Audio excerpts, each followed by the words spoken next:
অংশগ্রহণ করাটাই হচ্ছে বড় কথা। যারা এই অংশগ্রহণ করেছেন প্রত্যেককে অভিনন্দন জানাচ্ছি। আজকে যারা এই টোটাল খেলা পরিশেষে যারা এখানে ফাইনালে সমবেত হয়েছেন, ফাইনালে খেলার যোগ্যতা অর্জন করেছেন, তার মধ্যে একজন রানার্স আপ, একজন চ্যাম্পিয়ন হয়েছেন। যারা রানার্স আপ হয়েছেন দুঃখ করার কিছু নেই, আজকে হয়তো রানার্স আপ হয়েছেন, মনোবল বাড়ান, খেলার প্রতি মনোযোগ আরও বাড়িয়ে দেন, ইনশাল্লাহ আগামীতে চ্যাম্পিয়ন হবেন। এখান থেকে সিদ্ধান্ত নিয়ে যান আজকে আমি পরাজয় হয়েছি, আপনার ভুলটুকু দেখে শুনে শুধরিয়ে আপনি আগামীতে চ্যাম্পিয়ন হবেন। খেলাধুলাতে আসলে খেলাধুলা একটি ভালো জিনিস, খেলাধুলার মাধ্যমে একটি সুস্থ সমাজের বিকাশ ঘটে। খেলাধুলায় থাকলে সুস্থ থাকা যায়। এই সময়টা যে সময়টা আমরা খেলাধুলায় কাটাই, এই সময়টা হয়তো পারতাম আমরা অন্য কিছুর মাধ্যমে কাটাতে। এই যুব সমাজটা হয়তো মাদক আসক্ত হতো অথবা খারাপ কাজে লিপ্ত হতো। এই খেলাধুলা থাকার কারণেই আজকে হয়তো এখানে একটি বিনোদনের জায়গা হয়েছে।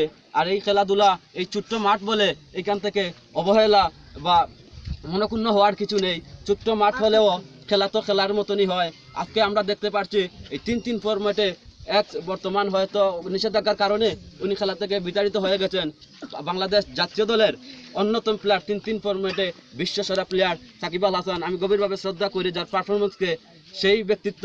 তিনিও হয়তো প্রথমে যখন খেলাধুলা শুরু করেছিলেন এইরকম একটি মাঠ থেকে তিনি শুরু করেছিলেন। শুরু করার পর তিনি ওইখান থেকে হয়তো সেরা প্লেয়ার নির্বাচিত হয়েছেন, তারপর ইউনিয়ন ভিত্তিক গেছেন, তারপর উপজেলা, তারপর জেলা ভিত্তিক, তারপর বিভাগ, তারপর ক্রমান্বয়ে তিনি জাতীয় দলে চান্স পেয়েছেন। আর জাতীয় দলে গিয়েই তিনি তার ধারাবাহিকতা, পারফরমেন্সের ধারাবাহিকতা অব্যাহত রেখে বিশ্বের মানচিত্রে এই বাংলাদেশকেই তিনি উন্মোচন করেছেন।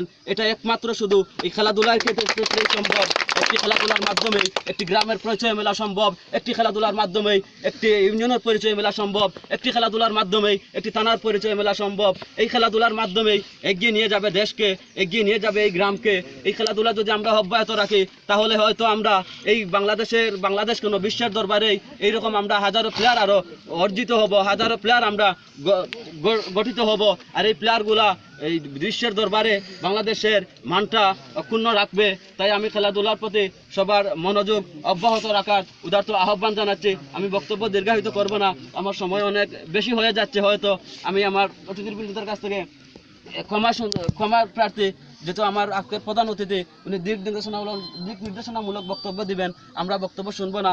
আমি আসলে আজকে খুবই মিস করছি আমার পরম শ্রদ্ধেয় ভাজন, আজকে যিনি ওইখানে বিশেষ অতিথি হওয়ার কথা ছিল, এই জয়চন্ডী ইউনিয়নের তিনবারের নির্বাচিত চেয়ারম্যান, যাকে দেখলেই আমরা যখনই যার মাইকের আওয়াজ শুনে ওইখানে আমরা গিয়ে লাইন ধরে বসে থাকতাম ওই পাশে গিয়ে ওনার বক্তব্য শোনার জন্য। ওনার বক্তব্যকে আমরা আজকে খুবই মিস করছি এবং মহান আল্লাহ পাক রব্বুল আলামিনের কাছে আমি সকলের কাছে প্রার্থনা করছি ওনার জন্য দোয়া করবেন। উনিও হয়তো শারীরিক অসুস্থতার কারণে উনি এখন আর ভালো কথা বলতে পারেন না, কিন্তু উনি সবার অন্তরের মাঝে রয়ে গেছেন।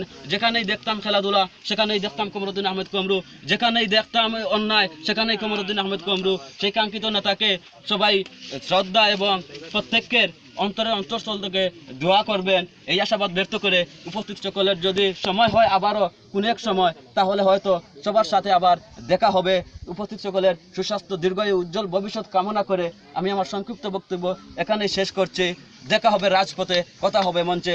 বাংলাদেশ জিন্দাবাদ। আমার প্রাণপ্রিয় সংগঠন 11 স্টার যুব সংঘের পক্ষ থেকে প্রত্যেককে অভিনন্দন জানিয়ে আমি আমার সংক্ষিপ্ত বক্তব্য এখানেই শেষ করছি। আসসালামু আলাইকুম।